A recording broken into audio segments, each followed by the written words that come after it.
Hello everyone, it's Kirti Sharma. Welcome Raghuvansh Convent School. Today we are studying class 10th Social Studies Civics chapter 13, that is Functioning of Indian Democracy. In previous class we have continued this chapter now. So we start this chapter at judiciary system. In previous class we are studying about how our executive work, how our legislature work. Now today we are studying that how our judiciary system work. now तो हमारे जुडिशनरी system में mostly दो चीज़ें आती हैं, हमारा high court और supreme court, जो कि हमारे जुडिशनरी सिस्टम यानी हमें न्याय दिलाने के लिए सबसे उत्तम चीज़ मानी जाती है। तो आज हम देखेंगे हमारा हाई कोर्ट क्या होता है। As a constitution every state of the union has a high court as per the 24th amendment of the constitution. The parliament if so wishes may set up only one high court for two or more state and union territory। तो हमारे constitution के अनुसार हर एक state में एक high court होता है, लेकिन 24th अमेंडमेंट यानी संशोधन के बाद जो पार्लियामेंट थी उसका ये विश के अकॉर्डिंग उन्होंने क्या किया कि एक या दो स्टेट में एक ही यूनियन टेरिटरी के साथ क्या है एक हाई कोर्ट उन्होंने बना दिया। The high court of Madhya Pradesh, जो हमारे मध्य प्रदेश का हाई कोर्ट है वो कहाँ पर, जबलपुर में है। For the convention of the people there are 2 benches, one in Gwalior and other is in Indore. तो इसी के साथ हमारे जो जबलपुर की जो हेड ऑफिस है वो कहाँ है, जबलपुर है हाई कोर्ट का, और उसकी दो छोटी ब्रांचेस भी हैं जो कि ग्वालियर और इंदौर में हैं। अब क्या क्या किस तरीके से हमारे जो हाई कोर्ट होता है उसको ऑर्गेनाइज किया जाता है। अपॉइंटमेंट ऑफ जज, सबसे पहले कि हमें हमारे हाई कोर्ट में क्या है एक प्रोफेशनल, एक अच्छे लेवल के जज की ज़रूरत होती है। तो हमारे अपॉइंटमेंट ऑफ द चीफ जज of the high court of the state is made by the president in constitution with the chief justice of supreme court. तो क्या होता है हमारे जो जज होते हैं उनको अपॉइंट करने का काम किसका रहता है, प्रेसिडेंट का, और वो किसको जज करते हैं, जो कि चीफ रह चुके हों कहाँ पर, हमारे सुप्रीम कोर्ट में। And the governor of the council state, या फिर वो गवर्नर के थ्रू हेल्प लेके एडवाइस लेके काम करते हैं। अदर जज of the high court are appoint by the president is कंसल्टेटिंग with the chief जज of the supreme court, governor of the state and chief justice of the high court of the state. तो हमारे जो भी justice वगैरह होते हैं, जो भी जज होते हैं, वो सब क्या होते हैं, किसके थ्रू, हमारे प्रेसिडेंट के थ्रू अपॉइंट किए जाते हैं। नंबर ऑफ जज, as per the constitution, the number of judge of the high court of the state can be increased or decreased by the president as per need। क्या होता है हमारे सब कॉन्स्टिट्यूशन यानी हमारे संविधान के आधार पर जितने जजों की ज़रूरत होती है प्रेसिडेंट के द्वारा उनको डिक्लेयर किए जाते हैं, लेकिन कभी ऐसा होता है किसी ज़रूरत के कारण वो बढ़ा भी सकते हैं और कभी घटा भी सकते हैं। हम फंक्शनिंग एंड पे एंड अनाउंसमेंट, कि अब क्या क्या फंक्शंस होते हैं जो हमारे जज होते हैं उनके, और क्या क्या उन्हें पे किया जाता है, और अनाउंसमेंट क्या होती है। द जज of high court can remain in their office till the attainment of 62 years of age. एक जज की, जो कि हाई कोर्ट के जज होते हैं उनकी रिटायरमेंट कितनी होती है, 62 ईयर्स की होती है। They may resign from the post even before their age if so wish. अगर कभी उन किसी कारणवश उन्हें अगर अपनी पोस्ट इस एज से पहले रिजाइन करनी हो तो वो कर सकते हैं अपनी इच्छानुसार। द प्रेसिडेंट में remove them through the process of impeachment. लेकिन कभी कभी क्या होता है अगर उनके खिलाफ कोई केस है या कोई जुर्म है तो उस टाइम पर जो हमारे प्रेसिडेंट होते हैं वो उन्हें हटा भी सकते हैं। This pay and announcement are decided by the parliament, और ये इनकी जो भी पेमेंट और अनाउंसमेंट होती है वो सब किसके, पार्लियामेंट में डिसाइड कर ली जाती है। They pay and announcement can be reduce till they are in their post, और कभी कभी उनके पोस्ट पे रहते हुए उनकी जो मतलब उन्हें जो पे किया जाता है वो रिड्यूस भी कर दिया जाता है। अब क्या क्या क्वालिफिकेशन होनी चाहिए अगर कोई हाई कोर्ट का जज है तो, should be a citizen of India, कि वो चाहे लड़का हो चाहे लड़की हो उसे इंडिया का नागरिक होना ज़रूरी है। Should be less than 62 year of age, और उसकी जो एज होनी चाहिए वो 62 ईयर से कम होनी चाहिए।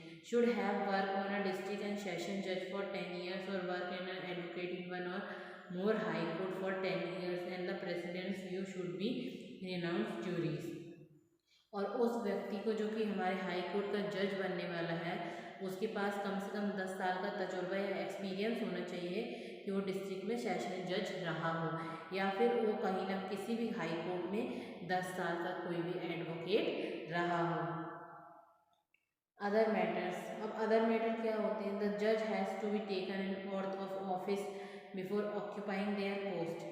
जज को कभी कभी जब उसकी पोस्ट छीन ली जाती है उसके बाद भी ऑफिस जाने का अधिकार होता है। The president may in constitutionally with the chief justice of the supreme court transfer the chief justice or जज of an high court to another high court. हमारे प्रेसिडेंट के पास कॉन्स्टिट्यूशन के आधार पर ये एक राइट होता है कि वो हमारे चीफ जस्टिस को, जो कि सुप्रीम कोर्ट है, उसको कभी भी ट्रांसफ़र करके हाई कोर्ट में भेज सकते हैं, एक हाई कोर्ट से दूसरे हाई कोर्ट में। A retired judge of the High Court cannot practice in the state for where he has retired on court subordination to the High Court, but a judge can practice in the High Court of other state or in the other Supreme Court.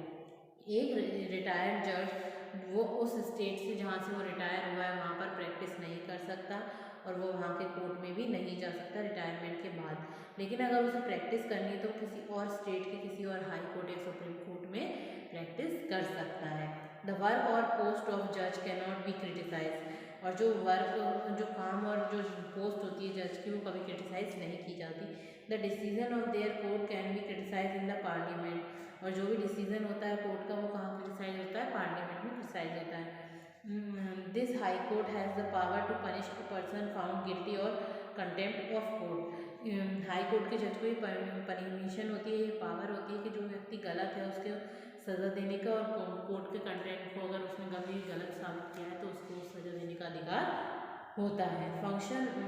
Power and functions of high court. अब high court के पास क्या क्या power और functions होती है? पहली होती है primary judiciary. Primary judiciary means such an case which can be present only in the high court, यानी ऐसे केस जो कि सिर्फ हाई कोर्ट में पेश किए गए हों, जैसे कि मान लो कोई भी कॉन्स्टिट्यूशनल डिस्प्यूशन, यानी उसने किसी भी तरीके हमारे संविधान को तोड़ने की कोशिश की है, या हमें संविधान से जुड़े हुए जो भी मैटर्स होते हैं वो कहाँ हाई कोर्ट में देखे जाते हैं। The high court has give permission to go to the supreme court in appeal again any decision give by it. तो हाई कोर्ट हमें परमिशन भी दे सकता है कि अगर उसने जो डिसीजन लिया है उस पर आप सेटिस्फाई नहीं तो आप सुप्रीम कोर्ट में अपनी अपील लगा सकते हो। एनी मैटर और point related to constitutional interpretation if is laying in any of the subordinate court is it call for such a case and decide it. कोई भी ऐसा मैटर हो जो कि हमारे कॉन्स्टिट्यूशन से रिलेटेड हो और उसमें ऐसा लग रहा हो कि भाई कोर्ट अगर कहीं से भी गलती कर रहा है तो उसका डिसीजन भी हाई कोर्ट ले सकते हैं। डिस्प्यूटिंग रिलेटेड टू फंडामेंटल, अगर हमारे जो फंडामेंटल राइट्स हैं उनको कोई डिस्प्यूट करता है, जैसे जितने ज़रूरी है उसके हिसाब से अगर उसका यूज़ नहीं करता है तो हाई कोर्ट को ये आदेश होता है कि वहाँ पर हम अपने राइट्स के लिए लड़ सकते हैं। एप्लीकेट जुडिशनरीज, काफ़ी सारे एप्लीकेट जुडिशनरीज होते हैं, जैसे high court has the right to hear appeals against the decision give by its substitutionary court. Such appeals are of two type. High court के राइट रहता है कि वो किसी की भी अपील सुन सकता है, लेकिन कब उसके जो डिसीजन हो वो कोई छोटी कोर्ट के द्वारा गलत किया हो।